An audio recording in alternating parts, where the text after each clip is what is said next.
ஸ்டாலின் சென்றடைந்திருக்கிறார்.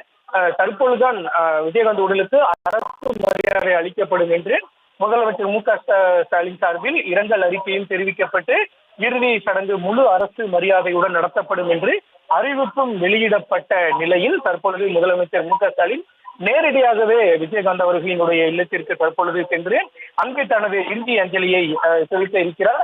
அரசியல் அந்த மனமாற்றங்களை தாண்டி அனைவருடனும் ஒரு நட்பாக பழகக்கூடிய ஒரு விஜயகாந்த், அதே போல அரசியலை கடந்து அனைத்து தரப்பினரும் விஜயகாந்த் ஒரு கொண்டாடக்கூடிய நபராக விஜயகாந்த் திகழ்ந்திருந்தார்.